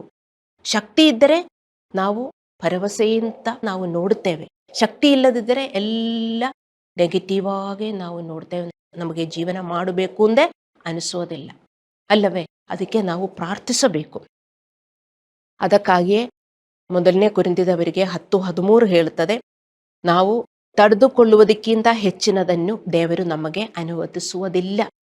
ದೇವರು ಕಷ್ಟ ನಮಗೆ ಅನುಮತಿಸುತ್ತಾರೆ, ಮತ್ತೆ ನಮಗಾಗುವುದಕ್ಕಿಂತ ಹೆಚ್ಚಿನದನ್ನು ದೇವರು ಅನುಮತಿಸುವುದಿಲ್ಲ. ನಾವು ತಿಳ್ಕೊಳ್ತೇವೆ, ಇದು ತುಂಬ ಕಷ್ಟ, ನನಗೆ ಹಿಂಗೆ ಜೀವನ ಮಾಡೋಕ್ಕಾಗಲ್ಲ ದೇವರೇ, ಹಂಗೆ ನಾವು ಅಳುತ್ತೇವೆ, ನಾವು ಹಂಗೆ ತಿಳ್ಕೊಳ್ತೇವೆ. ಆದರೆ ದೇವರದು ಅನುಮತಿಸಿದ್ದಾರೆ, ದೇವರ ಶಕ್ತಿ ಕೊಡುತ್ತಾರೆ, ನಾನಿದು ಅನುಭವಿಸಬೇಕು, ದೇವರೇ ನನಗೂ ಶಕ್ತಿ ಕೊಡಿ. ನಾವದ ಅನುಭವಿಸಿದರೆ ನಾವು ಕೋಪಗೊಳ್ಳಬಾರದು, ನಾವು ಬೈಯಬಾರದು, ನಾವು ಜಗಳ ಮಾಡಬಾರದು, ಕೋಪದಲ್ಲಿ ಇರಬಾರದು. ದೇವರ ದಾರಿಯಲ್ಲಿ ಆವಾಗ ನಾವು ನಡೆಯಬೇಕು. ನಾವು ಬಳಲುತ್ತಿರುವಾಗ ಸಂತೋಷದಿಂದ ಮತ್ತು ಕೃತಜ್ಞತೆಯಿಂದ ನಿರಂತರವಾಗಿ ನಾವು ಪ್ರಾರ್ಥಿಸಬೇಕು. ಅದಕ್ಕೆ ಬೈಬಲ್ ಹೇಳ್ತಾ ಇರೋದು, ನಿರಂತರವಾಗಿ ಪ್ರಾರ್ಥಿಸು. ನಮಗೆ ಆವಾಗ ಪ್ರಾರ್ಥನೆ ಬರುವುದೇ ಇಲ್ಲ. ಏನು ನಾವು ಪ್ರಾರ್ಥಿಸೋದು? ದೇವರೇ ನನಗೆ ಶಕ್ತಿ ಕೊಡಿ, ನನಗೀಗ ಸಾಯಬೇಕು ಅಂತ ಅನಿಸುತ್ತದೆ. ನೀವು ಸತ್ತರೆ ಎಲ್ಲಿ ಹೋಗ್ತೀರಿ? ನರಕಕ್ಕೆ ಹೋಗುವುದು. ಆವಾಗ ನೀವು ತಿಳ್ಕೊಳ್ತೀರಿ ನಿಮ್ಮ ಮನೆಯೇ ಒಳ್ಳೆಯದು ಅಂತ. ನಿಮ್ಮ ಮನೆಯಲ್ಲಿ ಇದ್ದಾಗ ನೀವು ತಿಳ್ಕೊಳ್ತೀರಿ, ಅಯ್ಯೋ ಸತ್ತರೆ ಸಾಕು, ಹೆಂಗಾದರೂ ಇಲ್ಲಿಂದ ಬಿಟ್ಟು ಹೋದರೆ ಸಾಕು ಅಂತ. ಸತ್ತರೆ ಎಲ್ಲಿ ಹೋಗ್ತೀರಿ ದೇವರ ಮಕ್ಕಳೇ? ಸ್ವರ್ಗಕ್ಕೆ ಹೋಗಕ್ಕೆ ನಾವು ರೆಡಿ ಆಗಿದ್ದೀವಾ? ಇಲ್ಲ. ನರಕಕ್ಕೆ ಹೋಗ್ತೀರಿ. ಆವಾಗ ನಿಮಗೆ ತಿಳುವಳಿಕೆ ಬರ್ತದೆ, ಅಯ್ಯೋ ಮೇಲೆ ಇದ್ದರೆ ಒಳ್ಳೇದಾಯ್ತು ಅಂತ. ಎಲ್ಲರೂ ಹೇಳ್ತಾರೆ, ನಾನು ಮೇಲೆ ಹೋಗ್ತೀನಿ, ನಾನು ಮೇಲೆ ಹೋಗ್ತೀನಿ. ಕೆಳಗಡೆ ಯಾರೂ ಹೋಗೋದೇ ಇಲ್ಲ. ಕೆಳಗಡೆ ಹೋದಾಗ ನಿಮಗೆ ಅರ್ಥವಾಗುತ್ತದೆ. ಯಾಕೋಬನು 5:13 2ನೇ ಭಾಗವು ಹೇಳುತ್ತದೆ, ಯಾರಾದರೂ ಹರ್ಷಚಿತ್ತದಿಂದ ಇದ್ದರೆ ಅವನು ಹಾಡಿ ಹೊಗಳಲಿ. ನಾವು ಉತ್ತಮ ಉಲ್ಲಾಸದಲ್ಲಿದ್ದಾಗ, ಸಂತೋಷದಿಂದ ಮತ್ತು ಉತ್ತಮ ಆರೋಗ್ಯದಿಂದಿದ್ದಾಗ, ಆತಂಕ ಮತ್ತು ಚಿಂತೆಗಳಿಂದ ಮುಕ್ತರಾಗಿದ್ದಾಗ ನಾವು ದೇವರಿಗೆ ಹಾಡುಗಳನ್ನು ಮತ್ತು ಸ್ತುತಿಗಳನ್ನು ಹಾಡಬೇಕು ಎಂದು ಬರೆಯಲಾಗಿದೆ. ನಮಗೆ ದುಃಖ ಇದೆ, ಎರಡೂ ಇದೆ ಅಲ್ಲವೇ? ರೋಗ ಬರುತ್ತದೆ, ಕಷ್ಟ ಬರುತ್ತದೆ, ಆದರೆ ಕೆಲವೊಮ್ಮೆ ನಮಗೆ ತುಂಬ ಸಂತೋಷ ಬರುತ್ತದೆ, ಎಲ್ಲ ಚೆನ್ನಾಗೇ ನಡೆಯುತ್ತದೆ. ಆವಾಗ ಇಲ್ಲ ಅಂದ್ರೆ ನಿಮಗೆ ಹೇಳಕ್ಕಾಗತ್ತಾ? ಇಲ್ಲ. ಆವಾಗ ನಾವು ಹಾಡುಗಳನ್ನು ಹಾಡಬೇಕು. ನೀವು ಹಾಡ್ತೀರಾ? ನಿಮಗೆಲ್ಲ ಚೆನ್ನಾಗಿದ್ರೆ ನೀವೇನು ಹೋಗ್ತೀರಿ? ನೀವು ಪಿಕ್ಚರ್ ನೋಡಕ್ಕೆ ಹೋಗ್ತೀರಿ, ಅಲ್ಲಾಂದ್ರೆ ಮೋಳ್ಗಳಿಗೆ ಹೋಗ್ತೀರಿ, ಅಲ್ಲಾಂದ್ರೆ ಫ್ರೆಂಡ್ಸ್ ಜೊತೆ ಹೋಗ್ತೀರಿ, ಅಲ್ಲವೇ? ಹಾಡು ಹಾಡುತ್ತೀರಾ? ಹಾಡು ಹಾಡುವುದಾದರೂ ಏನು? ಸಿನಿಮಾ ಹಾಡೋದು ಹಾಡ್ತೀರಿ. ಅಲ್ಲವೇ? ಇದೇ ನಾವು ಹಾಡುವುದು. ನಾವು ದೇವರಿಗೆ ಯಾವಾಗಲೂ, ನಾವು ಕಷ್ಟದಲ್ಲಿ ಇದ್ದಾಗಲೂ ನಾವು ದೇವರಿಗೆ ಹಾಡು ಹಾಡಬೇಕು. ಏಕೆಂದರೆ ದೇವರು ಯಾವಾಗಲೂ ಒಳ್ಳೆಯವನು. ನಾವು ಹಾಡಿದರೆ ನೋಡಿ, ನಾವು ಯಾವಾಗ ಹಾಡುವುದು? ನಮಗೆ ಖುಷಿ ಬಂದಾಗ ಮಾತ್ರನೇ ನಾವು ಹಾಡುವುದು. ನಾವು ಹಾಡುವವರಾಗಿರಬೇಕು ಅಂತ ದೇವರು ಬಯಸುತ್ತಾರೆ. ಯಾಕೆ? I am happy in lord. ನನಗೆ ದೇವರಲ್ಲಿ ಸಂತೋಷ ಇದೆ, ದೇವರು ಇರುವುದರಿಂದ ನನಗೆ ಇವತ್ತು ಜೀವನ ಇದೆ. ಅದಕ್ಕೆ ನಮಗೆ ಕಷ್ಟ ಬಂದರೂ, ಖುಷಿಯಾಗಿದ್ರೂ ನಾವು ಹಾಡು ಹಾಡಬೇಕು. ಹಲ್ಲೆಲೂಯಾ. ನಾವು ಇದನ್ನು ಮಾಡಲು ಆಜ್ಞಾಪಿಸಲಾಗಿದೆ, ಏಕೆಂದರೆ ಇದು ನಮಗೆ ಸಾಮಾನ್ಯವಲ್ಲ. ನಾವು ಹಾಡುವುದಿಲ್ಲ, ಅಲ್ಲವೇ? ಇಲ್ಲಿ ನೋಡಿ, ಕೂಟಕ್ಕೆ ಬಂದ್ರು ಆರಾಧನಾ ಸಮಯದಲ್ಲಿ ಎಷ್ಟು ಜನ ಹಾಡು ಹಾಡುವುದಿಲ್ಲ. ಅಲ್ಲಾದರೆ ಆರಾಧನೆ ಮುಗಿದ ಮೇಲೆ ಎಲ್ಲರೂ ಬರ್ತಾರೆ, ಹಾಡಲ್ಲ ಆಗಲಿ ಆಮೇಲೆ ಹೋಗ್ತೀನಿ ಚರ್ಚೆಗೆ ಅಂತ. ಅಲ್ಲವೇ? ಕೆಲವರು ಹಂಗೆ ತಿಳ್ಕೊಳ್ತಾರೆ, ಬರೀ ಮೆಸೇಜ್ ಕೇಳಿಸ್ಕೊಳ್ಳೋಕ್ಕೆ ಜನ ಬರ್ತಾರೆ. ನೀವು ಚರ್ಚಲ್ಲಿ ಬಂದು ಹಾಡು ಹಾಡುವುದಕ್ಕೆ ಬರಬೇಕು, ಅದು ದೇವರಿಗೆ ಖುಷಿ. ಅರ್ಥ ಮಾಡಿಕೋಬೇಕು. ನಿಮಗೆ ಖುಷಿ ಇದ್ದಾಗ ನೀವು ನೋಡಿ, ಕುಡಿಯವರೆಲ್ಲ ಆದರೆ ಬಾರ್ಗೆ ಹೋಗ್ತಾರೆ, ಅವರು ಎಲ್ಲರೂ ಫ್ರೆಂಡ್ಸ್ ಎಲ್ಲ ಸೇರಿಬಿಟ್ಟು ಕುಡಿದು ಡ್ಯಾನ್ಸ್ ಮಾಡಿ ಏನೇನು ಮಾಡ್ತಾರೆ, ಅಲ್ಲವೇ? ಬೇರೆಯವರು ಯಾರು ಡ್ಯಾನ್ಸ್ ಯಾರು ಮಾಡಲ್ಲ, ಅಲ್ಲವೇ? ಕುಡಿಯೋರು ಮಾತ್ರ ಡ್ಯಾನ್ಸ್ ಮಾಡ್ತಾರೆ. ಬಾರಲ್ಲಿ ಹೋಗಿ ಬೇರೆ ಟೀ ಕುಡಿಯೋರೆಲ್ಲ ಡ್ಯಾನ್ಸ್ ಮಾಡ್ತಾರ? ಇಲ್ಲ. ಯಾಕೆ? ಟೀ ಕುಡಿಯೋರು ಟೀ ಶಾಪ್ ಹೋಗಿದ್ರೆ, ಅಲ್ಲ ಕಾಫಿ ಶಾಪ್ ಹೋಗಿದ್ರೆ ನಿಮಗೆ ಎಲ್ಲರೂ ಡ್ಯಾನ್ಸ್ ಮಾಡಿಕೊಂಡು ಕಾಫಿ ಕುಡಿತಾರ? ಇಲ್ಲ. ಆದ್ರೆ ಬಾರು ಹೋಗಿ, ಅಲ್ಲಿ ಹೋಗಿದ್ರೆ ಡ್ಯಾನ್ಸ್ ಇರುತ್ತದೆ, ಅಲ್ಲವೇ? ಯಾಕೆಂದ್ರೆ ಅವರಿಗೆ ಆ ಡ್ರಿಂಕ್ಸ್ ಹೋಗಿದರೆ ತುಂಬಾ ಖುಷಿ ಆಗುತ್ತದೆ, ಎಲ್ಲ ಕೆಟ್ಟದೆಲ್ಲ ಅವರು ಮರೆತು ಬಿಡ್ತಾರೆ. ಕೆಲವರು ಆನಂದಿಸುವುದಕ್ಕೆ ಅಲ್ಲಿ ಹೋಗ್ತಾರೆ, ತುಂಬಾ ಜನ ಅದಕ್ಕೆ ಹೋಗುವುದು. ಅದೇ ತರ ನಾವು ಚರ್ಚಲ್ಲಿ ಬರುವುದು ಆನಂದಿಸುವುದಕ್ಕೆ. ನಾವು ಎಲ್ಲರೂ ಒಟ್ಟಿಗೆ ದೇವರ ಹಾಡು ಹಾಡಬೇಕು. ನೀವು ಬೇಗನೆ ಬರಬೇಕು. ನಾವು ಹಾಡುವಾಗ ಅದು ಆ ಟ್ಯೂನು ಮತ್ತು ಏನು ಬರೆದಿದೆ ಅದೆಲ್ಲ ನೀವು ಅರ್ಥ ಮಾಡಿಕೊಂಡು ದೇವರಿಗೆ ಹಾಡಬೇಕು. ದೇವರೇ, ನಾನೀಗ ನಿನ್ನಲ್ಲಿ ತುಂಬಾ ಖುಷಿಯಾಗಿದ್ದೀನಿ ದೇವರೇ, ನೀನಿರುವುದರಿಂದ ನನಗೀಗ ಜೀವನ ಇದೆ ದೇವರೇ, ನೀನಿಲ್ಲದಿದ್ದರೆ ನನಗೆ ಎಲ್ಲಿ ಜೀವನ ಇರ್ತಾ ಇತ್ತು. I am living because of you, because he lives. ಇಂಗ್ಲಿಷಲ್ಲಿ ನಾವು ಹಾಡುತ್ತೇವೆ, ಐ ಕ್ಯಾನ್ ಫೇಸ್ ಟುಮಾರೋ. ಅದೆಲ್ಲ ನೀವು ಹೃದಯದಿಂದ ನೀವು ಹಾಡಬೇಕು. ನಾವು ಒಟ್ಟಿಗೆ ಬಂದು ಹಾಡಿದವಾಗ ದೇವರಿಗೆ ಎಷ್ಟು ಖುಷಿ ಆಗುತ್ತದೆ ಗೊತ್ತಾ? ನನಗೆ ಗೊತ್ತಿಲ್ಲ ನೀವು ಯಾರ್ಯಾರು ಬಾಯಿ ತೆಗೆದು ನೀವು ಹಾಡು ಹಾಡ್ತೀರಿ. ದೇವರಿಗೆ ನಮ್ಮ ಟ್ಯೂನು ಅಲ್ಲ ಅಂದ್ರೆ ಒಳ್ಳೆ ವಾಯ್ಸು ಏನು ಬೇಡ, ದೇವರು ನಮ್ಮ ಹೃದಯದಿಂದ ನಾವು ಹಾಡುವವರಾಗಿರಬೇಕು. ಹಲ್ಲೆಲೂಯಾ.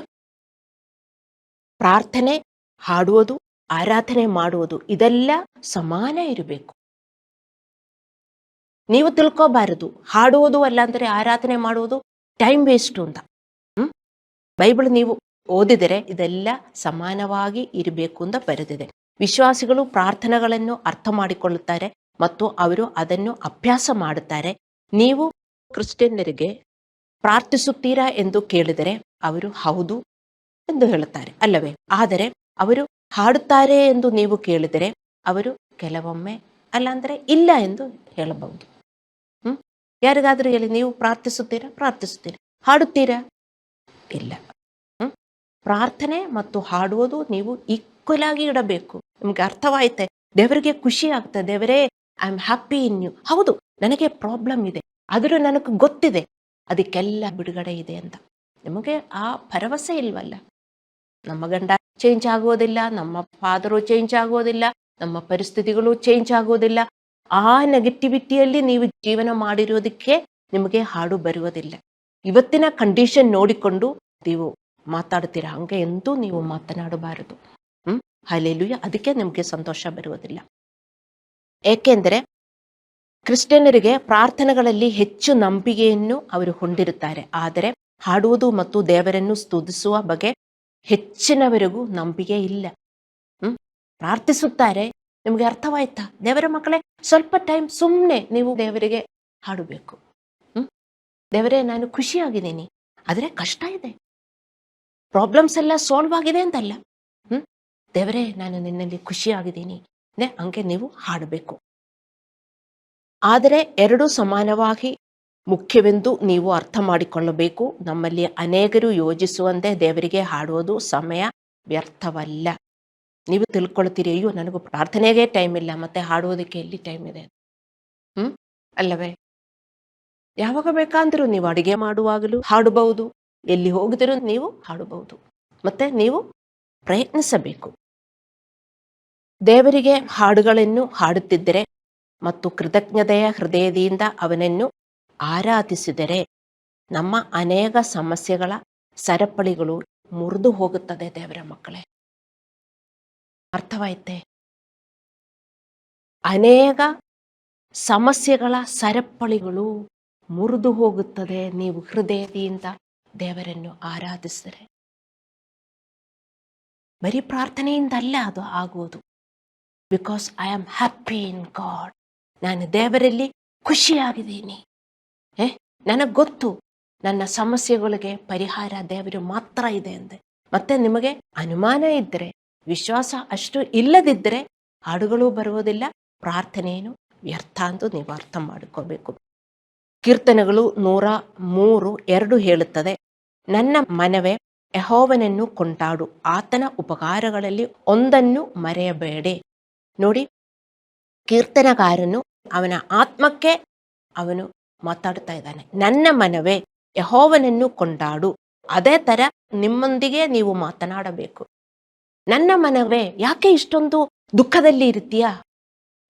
ಯಾಕೆ ಇಷ್ಟು ಆತಂಕದಲ್ಲಿ ಇರ್ತೀಯಾ? ಯಾಕೆ ಇಷ್ಟು ಭಯದಲ್ಲಿ ಇರ್ತೀಯಾ? ದೇವರನ್ನು ಹಾಡು. ಎಷ್ಟೊಂದು ಒಳ್ಳೆಯದು ದೇವರು ಮಾಡಿದ್ದಾರೆ. ನೀವು ನಿಮ್ಮ ಹತ್ರನೇ ಮಾತಾಡಬೇಕು. ಎಷ್ಟೊಂದು ಒಳ್ಳೆಯದು ದೇವರು ಮಾಡಿದ್ದಾರೆ. ಆಗಲಿಲ್ಲ ಅಂತ ತಿಳ್ಕೊಂಡ್ರು ದೇವರು ಮಾಡಿದ್ದಾರೆ ಅಲ್ಲವೇ? ಅದೆಲ್ಲ ನಾವು ಮರ್ತು ಬಿಡ್ತೇವೆ. ಪ್ರೆಸೆಂಟ್ ಸಿಚುವೇಶನ್ ಏನು ಕಷ್ಟ ಬರ್ತದೆ ಅದೇ ನಾವು ಯೋಚನೆ ಮಾಡಿಕೊಂಡು ಹಳೆಯದೆಲ್ಲ ನಾವು ಮರ್ತು ಬಿಡ್ತೇವೆ. ಆವಾಗ ಎಲ್ಲ ನೀವು ನಿಮ್ಮೊಂದಿಗೆ ಮಾತನಾಡಬೇಕು. ನನ್ನ ಮನವೇ, ದೇವರೆಷ್ಟೊಂದು ಒಳ್ಳೆಯದು ಮಾಡಿದ್ದಾರೆ, ಅದನ್ನು ನೋಡು, ದೇವರನ್ನು ಆರಾಧಿಸು. ದೇವರು ತನಗೆ ಮಾಡಿದ ಆಶೀರ್ವಾದಗಳನ್ನು ಮರೆಯಬಾರದು ಎಂದು ಕೀರ್ತನಗಾರನು ತನ್ನ ಆತ್ಮಕ್ಕೆ ಆಜ್ಞಾಪಿಸುತ್ತಾನೆ. ದೇವರು ನಮಗೆ ಎಷ್ಟು ಆಶೀರ್ವಾದಗಳನ್ನು ಮಾಡಿದ್ದಾರೆ, ಆದರೆ ನಾವು ಅವುಗಳನ್ನು ಸುಲಭವಾಗಿ ಮರೆತು ಬಿಡುತ್ತೇವೆ ಅಲ್ಲವೇ? ನಮಗೆ ಯಾವುದು ನೆನಪಿನಲ್ಲಿ ಬರುವುದಿಲ್ಲ. ನಮಗೆ ನೆನಪಿನಲ್ಲಿ ಬರುವುದು ಏನು? ಕಷ್ಟಗಳು ಮಾತ್ರ, ದುಃಖಗಳು ಮಾತ್ರ. ಏನು ಆಗ್ತಾ ಇಲ್ಲ ಅದು ಮಾತ್ರ ನಮಗೆ ನೆನಪಿನಲ್ಲಿ ಬರುವುದು. ಹೌದಲ್ವೇ? ನೀವೊಂದು ಮಿನಿಟ್ ಯೋಚನೆ ಮಾಡಿ. ನಮ್ಮ ಮನಸ್ಸಿನಲ್ಲಿ ಏನು ಬರುವುದು? ಅಯ್ಯೋ, ದೇವರೆಷ್ಟೊಂದು ಒಳ್ಳೆಯದು ಮಾಡಿದ್ದಾರೆ. ನಾವು ಯೋಚನೆ ಮಾಡಿದಾಗ ನಮಗೆ ಆರಾಧನೆ ಬರ್ತದೆ. ಆದರೆ ನಾವು ಅದು ಮಾಡುವುದಿಲ್ಲ. ನಮಗೂ ಬರುವುದಲ್ಲ ನಮ್ಮ ಕಷ್ಟಗಳು ನೋಡಿ, ಕಷ್ಟಗಳೇ ನೋಡುವುದು.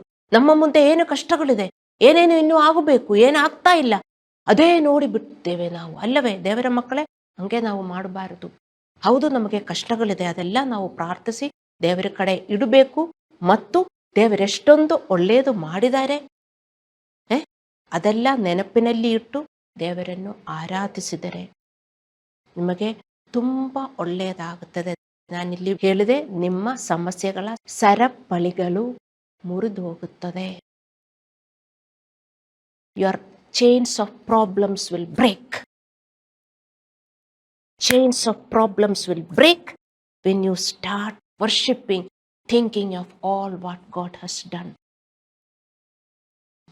Hallelujah. ಸೊ ದೇವರು ನಮಗೆ ಎಷ್ಟು ಆಶೀರ್ವಾದಗಳನ್ನು ಮಾಡಿದ್ದಾರೆ ಮತ್ತು ಅವುಗಳನ್ನು ಸುಲಭವಾಗಿ ನಾವು ಮರೆತು ಬಿಡುತ್ತೇವೆ. ಆದ್ದರಿಂದ ನಮಗೆ ಆತನ ಎಲ್ಲ ಒಳ್ಳೆಯತನವನ್ನು ಹೊಗಳಲು ನಮಗೆ ನಮ್ಮ ಆತ್ಮಕ್ಕೆ ಆಜ್ಞಾಪಿಸುವುದು ಅವಶ್ಯಕ. ಆಜ್ಞಾಪಿಸಬೇಕು. ಆಜ್ಞಾಪಿಸಿದರೇನೆ ನಾವು ಮಾಡುವುದು, ಇಲ್ಲದಿದ್ದರೆ ನಾವು ಮಾಡುವುದಿಲ್ಲ. ಬೆಳೆಯುತ್ತಿರುವಾಗ ಪ್ರಾರ್ಥಿಸಲು ಮತ್ತು ಸಂತೋಷವಾಗಿರುವಾಗ ಹಾಡುಗಳನ್ನು ಹಾಡಲು ಆಜ್ಞೆಗಳು ವಿಶ್ವಾಸಿಗಳ ಸಾಮಾನ್ಯ ಮತ್ತು ನಿರೀಕ್ಷಿತ ಜನವನ್ನು ಕಳಿಸುತ್ತದೆ. ಯಾವಾಗಲೂ ಪ್ರಾರ್ಥಿಸಬೇಕು ಮತ್ತು ಸಂತೋಷವಾಗಿರುವಾಗಲೂ ನಾವು ದೇವರಿಗೆ ಆರಾಧನೆ ಮಾಡಬೇಕು. ಮತ್ತೆ ಕಷ್ಟದಲ್ಲಿರುವಾಗಲೂ ನಾವು ಆರಾಧನೆ ಮಾಡಬೇಕು. ಅದು ನಮ್ಮ ಒಂಥರ ನಾವು ರುಟೀನ್ ಆಗಿ ಇಟ್ಕೋಬೇಕು. ನಾವು ಸುಮ್ಮನೆ ಇರಬಾರದು. ನಾವು ಸುಮ್ಮನೆ ಇದ್ದರೆ ಏನಾಗುತ್ತದೆ? ಬರೀ ದುಃಖ ಬರ್ತದೆ, ಕೆಟ್ಟದುಗಳ ಜ್ಞಾಪಕ ಬರ್ತದೆ ಅಲ್ಲವೇ? ಸುಮ್ಮನೆ ಇದ್ದಾಗ ಅದೇ ನಮ್ಮನ್ನು ನಾವು ಪುಷ್ ಮಾಡಿಕೊಂಡು ನಾವು ಹಾಡುಗಳು ಹಾಡಬೇಕು. ದೇವರು ನಮಗೆ ಒಳ್ಳೆಯದು ಮಾಡಿರುವುದೆಲ್ಲ ನಾವು ನೆನಪಿನಲ್ಲಿ ಇಡಬೇಕು. ಮತ್ತೆ ಯಾಕೋಬನು 5:14-15 ಹೇಳುತ್ತದೆ, ನಿಮ್ಮಲ್ಲಿ ಅಸ್ವಸ್ಥನಾಗಿರುವವನು ಇದ್ದಾನೋ ಅವನು ಸಭೆಯ ಹಿರಿಯವರನ್ನು ಕರೆಸಿ ಅವರು ಕರ್ತನ ಹೆಸರಿನಿಂದ ಅವನಿಗೆ ಎಣ್ಣೆ ಹಚ್ಚಿ ಅವನಿಗೋಸ್ಕರ ದೇವರನ್ನು ಪ್ರಾರ್ಥಿಸಲಿ. ನಂಬಿಕೆಯಿಂದ ಮಾಡಿದ ಪ್ರಾರ್ಥನೆಯು ರೋಗಿಯನ್ನು ರಕ್ಷಿಸುವುದು, ಕರ್ತನು ಅವನನ್ನು ಎಬ್ಬಿಸುವನು. ಪಾಪ ಮಾಡಿದವನಾಗಿದ್ದರೆ ಅದು ಪರಿಹಾರವಾಗುವುದು. ನೋಡಿ, ಪ್ರಾರ್ಥನೆಗಳು ಒಂದೇ ತರ ಅಲ್ಲ ಎಂದು ನೀವು ಅರ್ಥ ಮಾಡಿಕೋಬೇಕು. ಒಂದೇ ತರ ಅಲ್ಲ ಪ್ರಾರ್ಥನೆ. ದೇವರೇ ನನಗದು ಕೊಡು, ಅಲ್ಲಾಂದ್ರೆ ನನ್ನ ವಾಸಿ ಮಾಡಿ, ಅದು ಮಾತ್ರ ಅಲ್ಲ ಪ್ರಾರ್ಥನೆ. ನೀವು ಯಾಕೋಬನು 5:13-18 ನೀವು ಓದಿದರೆ ನಿಮಗೆ ಅರ್ಥವಾಗುತ್ತದೆ ಯಾವ ಯಾವ ರೀತಿಯಲ್ಲಿ ನೀವು ಪ್ರಾರ್ಥಿಸಬೇಕು ಅಂತ. ಹಾಡುವುದು ಪ್ರಾರ್ಥನೆ. ಹಲ್ಲೆಲೂಯಾ. ಮತ್ತು ಇಲ್ಲಿ ಬರೆದಿದೆ, ನೀವು ಅಸ್ವಸ್ಥನಾಗಿರುವಾಗ ಏನು ಮಾಡಬೇಕು ಅಂತ. ವಿಶ್ವಾಸಿಗಳು ದೈಹಿಕವಾಗಿ ಮತ್ತು ಮಾನಸಿಕವಾಗಿ ಅನಾರೋಗ್ಯದಿಂದ ಬಳಲುತ್ತಿದ್ದರೆ ಅವರು ಚರ್ಚ್ ಹಿರಿಯವರನ್ನು ಪ್ರಾರ್ಥನೆಗಳ ಸ್ವೀಕರಿಸಬೇಕು. ಚರ್ಚ್ ಹಿರಿಯವರು ದೈವಿಕ ಜೀವನವನ್ನು ಮಾಡುವವರಾಗಿರಬೇಕು. ಚರ್ಚ್ ಹಿರಿಯವರು ಯಾಕೋಬನು 5:16 ಹೇಳುತ್ತದೆ, ನೀತಿವಂತನ ಅತ್ಯಾಸಕ್ತಿಯುಳ್ಳ ವಿಜ್ಞಾಪನೆಯು ಬಹು ಬಲವಾಗಿದೆ. ಚರ್ಚ್ ಹಿರಿಯವರು ದೈವಿಕ ಜೀವನವನ್ನು ಮಾಡುವವರಾಗಿರಬೇಕು. ಪ್ರಾರ್ಥನೆಗಳಿಗೆ ಮತ್ತು ದೇವರ ವಾಕ್ಯದ ಸೇವೆಗೆ ಮೀಸಲಾಗಿರಬೇಕು. ದಿನದ ಮತ್ತು ಅನಾರೋಗ್ಯ ವಿಶ್ವಾಸಿಗಳನ್ನು ಪುನಃಸ್ಥಾಪಿಸಲು ಸೇವೆ ಮಾಡುವುದು ಅವರ ಸೇವೆಯಾಗಿದೆ. ಅಪೊಸ್ತಲ ಕೃತ್ಯಗಳು 6:4. ನಿಮ್ಮ ಪಾದ್ರಿಯಿಂದ ನಿಮಗೆ ಪ್ರಾರ್ಥನೆ ಬೇಕು. ನಿಮ್ಮ ಪಾದ್ರಿಯಿಂದ ಅಭಿಷೇಕದ ಎಣ್ಣೆ ಬೇಕು. ಬರೀ ಪ್ರಾರ್ಥನೆ ಅಲ್ಲ, ಅಭಿಷೇಕ ಎಣ್ಣೆ ಕೂಡ ನಿಮಗೆ ಬೇಕು ಎಂದು ನೀವು ಅರ್ಥ ಮಾಡಿಕೋಬೇಕು. ಅದು ಪ್ರಾರ್ಥನೆನೇ. ನಾವು ದೈಹಿಕವಾಗಿ ಮತ್ತು ಮಾನಸಿಕವಾಗಿ ಅನಾರೋಗ್ಯದಿಂದ ಬಳಲುತ್ತಿರುವಾಗ ನಿಮ್ಮ ಪಾದ್ರಿಯಿಂದ ನಿಮಗೆ ಪ್ರಾರ್ಥನೆ ಮತ್ತು ಅಭಿಷೇಕ ತೈಲ ಅಗತ್ಯವಾಗಿರುತ್ತದೆ. ಅರ್ಥ ಮಾಡಿಕೊಳ್ಳಿ. ನಿಮಗೆ ಕಷ್ಟ ಬಂದರೆ ನೀವು ಪ್ರಾರ್ಥಿಸುತ್ತೀರಲ್ಲ. ಮತ್ತೆ ನಿಮಗೆ ಆರೋಗ್ಯವಿಲ್ಲದಿದ್ದರೆ, ಬರೀ ದೇಹಕ್ಕಲ್ಲ ಮನಸ್ಸಿಗೂ ಆರೋಗ್ಯವಿಲ್ಲದಿದ್ದರೆ ನೀವು ಪಾಸ್ಟ್ರಿಂದ ಪ್ರಾರ್ಥನೆ ಮತ್ತು ಅಭಿಷೇಕ ತೈಲವನ್ನು ಬೇಡಿಕೊಳ್ಳಬೇಕು. ಮನಸ್ಸಿಗೆ ಆರೋಗ್ಯವಿಲ್ಲದಿದ್ದರೆ ಸಂತೋಷವಿಲ್ಲ, ಸಮಾಧಾನ ಇಲ್ಲ, ಯಾವಾಗಲೂ ಕೋಪದಲ್ಲೇ ಇರ್ತೇವೆ.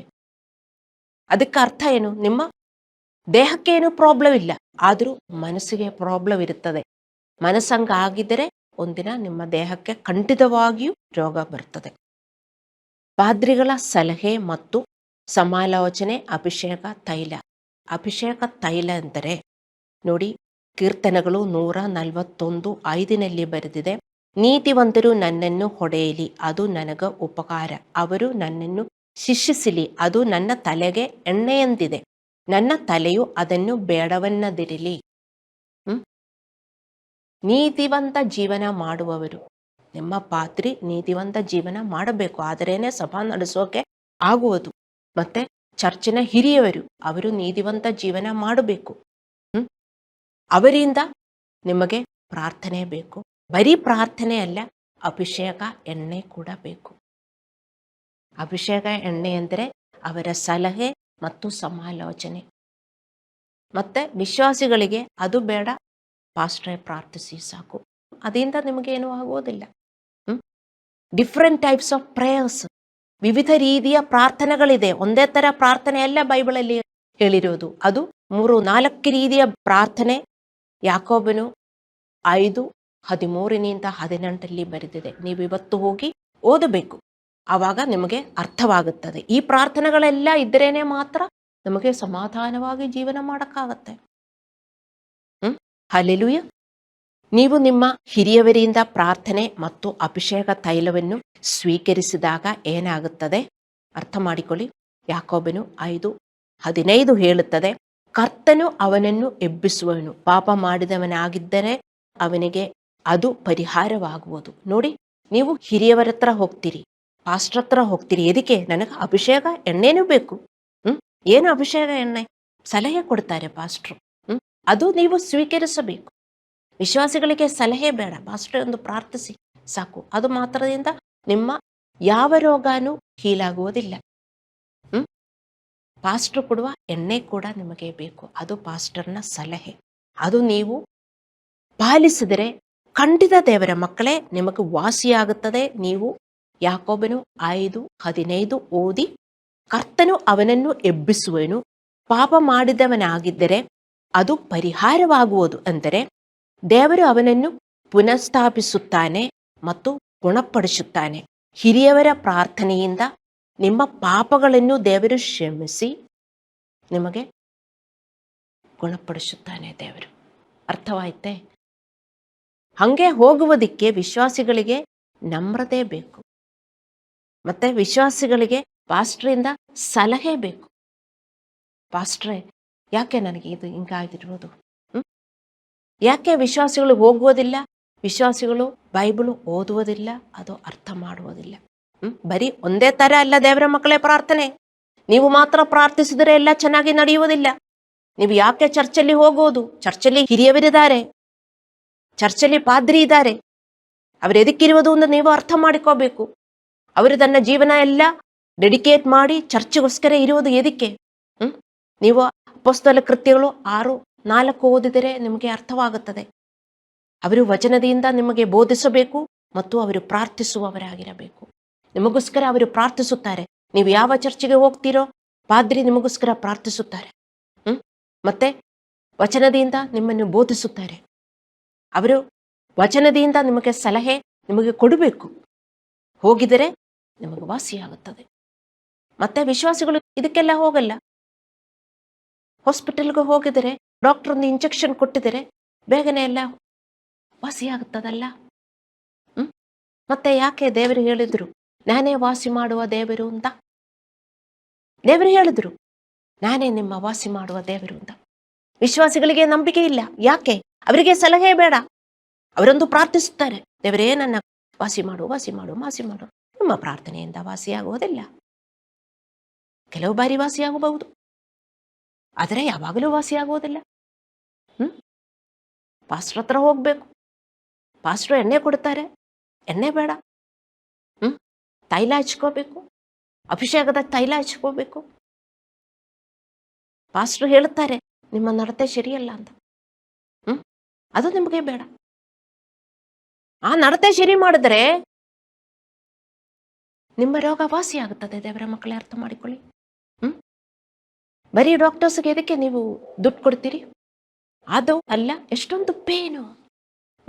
ಅರ್ಥ ಮಾಡಿಕೊಳ್ಳಿ. ಡಾಕ್ಟರಿಂದ ವಾಸಿಯಾಗಬಹುದು ಮತ್ತು ಆ ರೋಗ ಬರ್ತದೆ. ಆದರೆ ದೇವರಿಂದ ವಾಸಿಯಾಗಿದರೆ ಇದೇ ತರ ವಾಸಿಯಾಗಿದರೆ ಮತ್ತದು ಬರುವುದಿಲ್ಲ. ಯಾಕೆಂದರೆ ನಿಮ್ಮ ಪಾಪ ನೀವು ಹೇಗೆ ಡೀಲ್ ಮಾಡಬೇಕು ಅಂತ ನಿಮಗೆ ಅರ್ಥವಾಯಿತು. ನೀವು ಪಾಪ ಡೀಲ್ ಮಾಡ್ತಾ ಹೋಗ್ತಾ ಇದ್ರೆ ನಿಮಗೆ ಆ ರೋಗ ಬರುವುದಿಲ್ಲ. ಅರ್ಥ ಮಾಡಿಕೊಳ್ಳಿ. ನಿಮ್ಗೆ ಅರ್ಥವಾಯ್ತೆ ನಾನೇನು ಬೋಧಿಸಿರುವುದು ಅಂತ?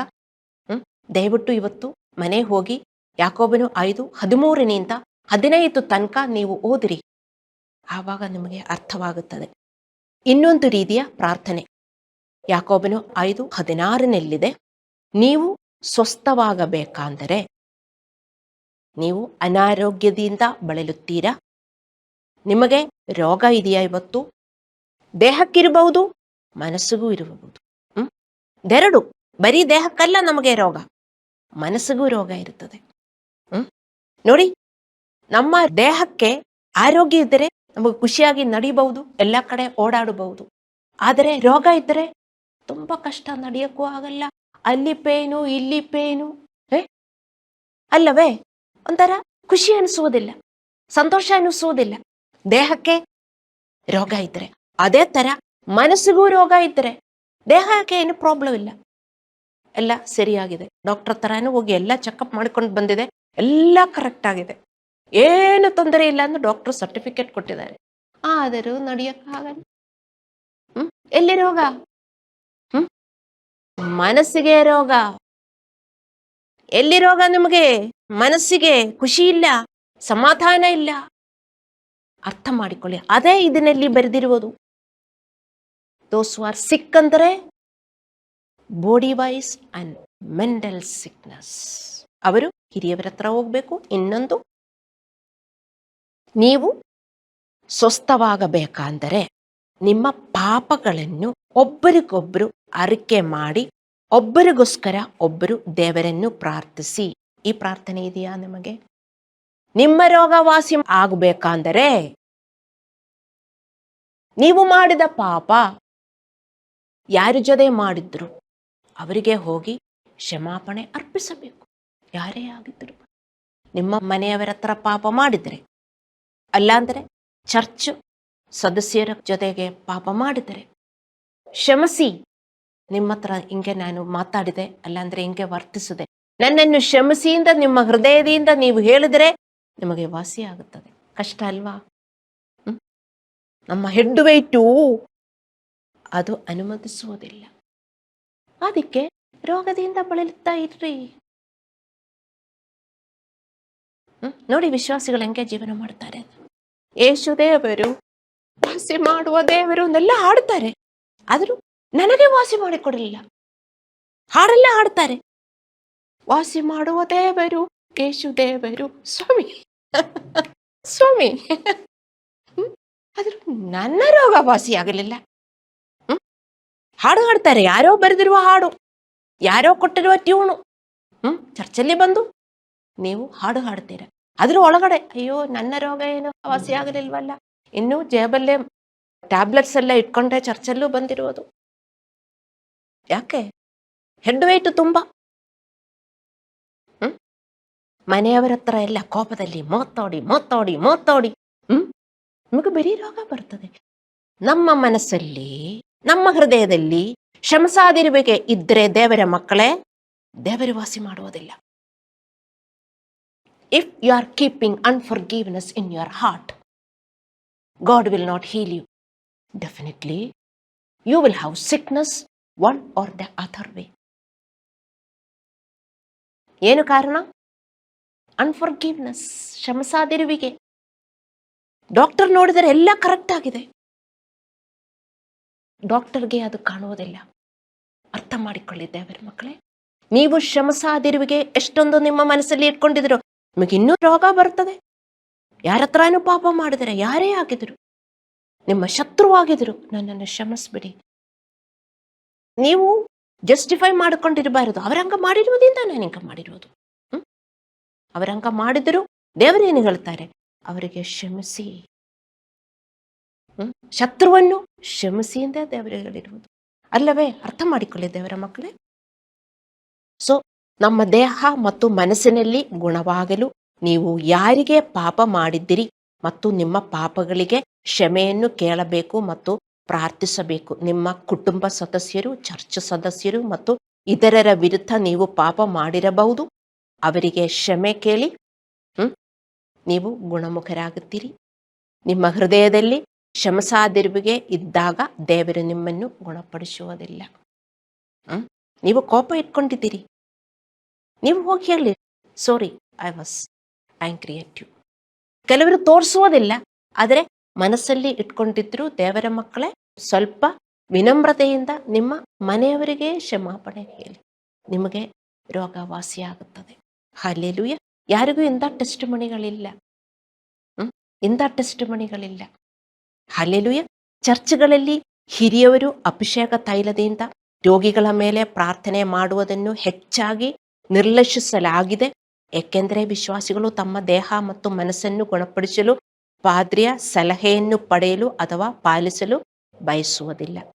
ಇದರ ಪರಿಣಾಮವಾಗಿ ಚರ್ಚ್ಗಳಲ್ಲಿನ ಅನೇಕ ವಿಶ್ವಾಸಿಗಳು ಅವರು ಒಬ್ಬರಿಗೊಬ್ಬರಿಗೂ ಕ್ಷಮಾಪಣೆ ಕೇಳುವುದಿಲ್ಲ. ಮನಸ್ಸಲ್ಲಿ ಕ್ಷಮಿಸದಿರುವಿಕೆ ಇಟ್ಕೊಂಡೇ ಆರಾಧನೆ ಮಾಡುವುದು, ಪ್ರಾರ್ಥನೆ ಮಾಡುವುದು, ಚರ್ಚಲ್ಲಿ ಬರುವುದು, ಬೈಬಲ್ ಓದುವುದು, ದೇವರೇ ಸ್ತೋತ್ರ ಸ್ತೋತ್ರ ಎಂದು ಹೇಳುವುದು, ಮತ್ತೆ ದೇಹದಲ್ಲೆಲ್ಲ ರೋಗ, ಆ ರೋಗ ಈ ರೋಗ. ಯಾಕೆ ದೇವರ ಮಕ್ಕಳೇ ನಾವು ರೋಗದಿಂದ ಬಳಲುತ್ತಿರಬೇಕು? ನಮಗೆಷ್ಟೊಂದು ಬೇರೆ ಕಷ್ಟಗಳಿದೆ, ಈ ಲೋಕದಲ್ಲಿ ನಮಗೆಷ್ಟೊಂದು ಕಷ್ಟಗಳಿದೆ, ಮತ್ತು ರೋಗದಿಂದ ನಮಗೆ ಕಷ್ಟ ಆಗಬೇಕಾ? ವಿಶ್ವಾಸಿಗಳು ಹಂಗೆ ಅಲ್ಲ ಜೀವನ ಮಾಡುವುದು. ನಾವು ಕ್ಷಮಿಸದಿರುವಿಕೆ ಮನಸ್ಸಲ್ಲಿ ಇಟ್ಕೊಂಡಿದ್ರೆ ನಮಗೆ ಎಂದಿಗೂ ನಮಗೆ ಚೆನ್ನಾಗಿ ಜೀವನ ಮಾಡೋಕ್ಕಾಗಲ್ಲ, ಅಲ್ಲವೇ? ಕ್ಷಮಿಸದಿರುವಿಕೆ ಮನಸ್ಸಲ್ಲಿ ಇಟ್ಕೊಂಡಿದ್ದರೆ ಯಾವತ್ತೂ ನಮಗೆ ಸಮಾಧಾನ, ಶಾಂತಿ ಸಿಗುವುದಿಲ್ಲ. ನಮ್ಮ ಮನೆ ವಾತಾವರಣ ಚೆನ್ನಾಗಿರುವುದಿಲ್ಲ. ಅರ್ಥ ಮಾಡಿಕೊಳ್ಳಿ. ಜೀವನ ಮಾಡಬೇಕು ಅಂದೇ ಅನಿಸೋದಿಲ್ಲ. Those who wait upon the Lord will fly like eagles ಅನ್. ಹಂಗೆ ಎಲ್ಲ ಆಗುವುದಿಲ್ಲ. ಯಾಕೆ ವಿಶ್ವಾಸಿಗಳು ಹದ್ದುಗಳಂತೆ ಮೇಲಕ್ಕೆ ಹಾರಕ್ಕಾಗುವುದಿಲ್ಲ? ಅವರ ಪಾಪಗಳ ಕಾರಣ. ಏನು ಪಾಪ? ಕ್ಷಮಿಸದಿರುವಿಕೆ, ಕೋಪ. ಅರ್ಥ ಮಾಡಿಕೊಳ್ಳಿ ದೇವರ ಮಕ್ಕಳೇ, ಕೋಪದಿಂದ ನೀವು ಶಾಪದ ಜೀವನ ಜೀವಿಸಬೇಡಿ. ಹಲ್ಲೆಲೂಯ. ಇದರ ಪರಿಣಾಮವಾಗಿ ಚರ್ಚ್ಗಳಿನ ಅನೇಕ ವಿಶ್ವಾಸಿಗಳು ಅವರು ಬರ್ತಾರೆ ಹೋಗ್ತಾರೆ, ಮತ್ತೆ ವಿಶ್ವಾಸವಿಲ್ಲ. ಅವರಲ್ಲಿ ಏನು ಬೆಳೀತಾ ಇರೋದು? ಭಯ. ನಿಮ್ಮಲ್ಲಿ ಭಯ ಬೆಳೀತಾ ಇದೆಯಾ ದೇವರ ಮಕ್ಕಳೇ? ಅರ್ಥ ಮಾಡಿಕೊಳ್ಳಿ. ನಿಮ್ಮಲ್ಲಿ ಭಯ ಬೆಳೀತಾ ಇದ್ದರೆ ನಿಮ್ಮ ಕ್ಷಮಿಸದಿರುವಿಕೆ ಹೇಗೆ ಎಂದು ಪರೀಕ್ಷಿಸಿ. ನಿಮ್ಮ ಕೋಪ ಹೇಗೆ ಇದೆ ಎಂದು ಪರೀಕ್ಷಿಸಿ. ನಾವು ಜೀವನ ಮಾಡುವುದು ವಿಶ್ವಾಸದಿಂದ, ಭಯದಿಂದ ಅಲ್ಲ. ಭಯ ಮತ್ತು ವಿಶ್ವಾಸ ಇಟ್ಕೊಂಡು ವಿಶ್ವಾಸಿಗಳಿಗೆ ಜೀವನ ಮಾಡಕ್ಕಾಗಲ್ಲ. ನಮ್ಮಲ್ಲಿ ಭಯ ಇದ್ದರೆ ಹಾಡು ಬರುವುದಿಲ್ಲ. ನೀವು ಪ್ರಾರ್ಥಿಸುತ್ತಾ ಇರಬಹುದು, ಅದಕ್ಕೆ ನೀವೇನು ಹಾಡುವುದಿಲ್ಲ. ನೀವು ಹಾಡುವುದಕ್ಕೆ ನೀವು ಟೈಮ್ ತೆಗೆದ್ರೆ ನೀವು ತಿಳ್ಕೊಳ್ತೀರಿ, ಅಯ್ಯೋ ಅದು ಟೈಮ್ ವೇಸ್ಟ್. ನಿಮಗೆ ಹಂಗೆ ಅನಿಸೋದಿಲ್ಲ? ಯಾಕೆ? ನಿಮಗೆ ವಿಶ್ವಾಸ ಇಲ್ಲ. ದೇವರ ಮೇಲೆ ಖುಷಿ ಇದ್ದರೆ, ದೇವರೆಷ್ಟೋ ಒಳ್ಳೆಯವನು, ನನಗೆಲ್ಲ ಏನೇನು ಮಾಡಿಕೊಟ್ಟಿದ್ದಾರೆ, ಇನ್ನೂ ಮಾಡಿಕೊಡುತ್ತಾರೆ. ದೇವರು ಮಾತ್ರ ನನ್ನ ದಾರಿ, ದೇವರಿಲ್ಲ ಅಂದ್ರೆ ನನಗೇನೂ ಇಲ್ಲ. ಹಾಡಂಗೆ ಬರ್ತದೆ ದೇವರ ಮಕ್ಕಳೇ. ವಿಶ್ವಾಸ ಇದ್ದರೆ ಹಾಡು ಬರ್ತದೆ. ಮತ್ತೆ ಭಯ, ದುಃಖ, ಆತಂಕ ಇದ್ದರೆ ಹಾಡು ಬರುವುದಿಲ್ಲ. ಸೊ ಇದರ ಪರಿಣಾಮವಾಗಿ ಚರ್ಚ್ಗಳಲ್ಲಿನ ಅನೇಕ ವಿಶ್ವಾಸಿಗಳು ದೈಹಿಕವಾಗಿ ಮತ್ತು ಮಾನಸಿಕವಾಗಿ ಅಸ್ವಸ್ಥರಾಗಿದ್ದಾರೆ. ಚರ್ಚಲ್ಲಿ ಇರ್ತಾರೆ, ಮತ್ತೆ ಅವರಿಗೆ ರೋಗ ಸಾರಿ ಎಲ್ಲ ಹಾಕೊಂಡು ಎಲ್ಲ ತಲೆ ಮೇಲೆಲ್ಲ ಹಾಕೊಂಡು ಬರ್ತಾರೆ. ದೇಹಕ್ಕೆ ರೋಗ, ಮನಸ್ಸಿಗೂ ರೋಗ ಅಲ್ಲವೇ? ಯೋಚನೆ ಮಾಡಿ ದೇವರ ಮಕ್ಕಳೇ. ಅದಕ್ಕೆ ನಿಮಗೆ ಇನ್ನೊಬ್ಬರನ್ನು ಚರ್ಚಲ್ಲಿ ಕರ್ಕೊಂಬರಕ್ಕೆ ಆಗುವುದಿಲ್ಲ. ಅದಕ್ಕೆ ನಿಮಗೆ ದೇವರು ಕೊಟ್ಟಿರುವ ಈ ಜೀವನ ಇನ್ನೊಬ್ಬರಿಗೆ ಕೊಡಕ್ಕಾಗುವುದಿಲ್ಲ. ಯಾಕೆಂದ್ರೆ ನಿಮಗೆ ಟೆಸ್ಟ್ ಮಣಿ ಇಲ್ಲ. ನಿಮಗೆ ಟೆಸ್ಟ್ ಮಣಿ ಇದ್ದರೆ ನಿಮ್ಮೊಳಗಡೆ ಆ ವಿಶ್ವಾಸ ಬರ್ತದೆ. ದೇವರು ನನಗೆ ಜೀವನ ಕೊಟ್ಟಿರುವುದಕ್ಕಿಂತ ನನಗೆ ಇವತ್ತು ಜೀವನ ಇದೆ, ಈ ಜೀವನ ನಾನು ಬೇರೆಯವರಿಗೂ ಕೊಡಬೇಕು ಅಂತ ಅದೇ ದೇವರು ಬಯಸೋದು ನಮ್ಮಿಂದ. ಅರ್ಥ ಮಾಡಿಕೊಳ್ಳಿ.